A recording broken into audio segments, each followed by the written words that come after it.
When President Vladimir Putin touched down in Tehran, he was all smiles. And he didn't keep his distance when he met with the presidents of Iran and Turkey.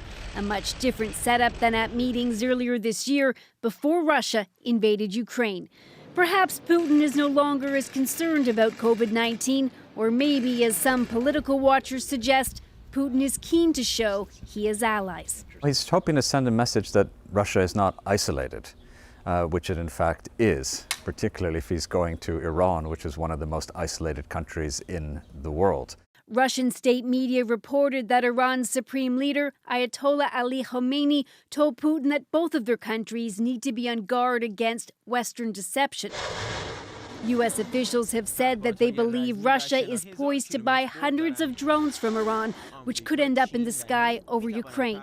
That war wasn't at the top of today's agenda. The conflict in Syria was. But some say the consequences of the Ukraine invasion is a big part of the deepening relationship between Iran and Russia. Iran becomes more important for Russia than it has been. Because of the current crisis. Andrei Kortunov, a Moscow-based political scientist, told CBC that Iran's experience with decades of sanctions could prove helpful to Russia. Iran might be a role model for Russia because it shows how you can live under sanctions.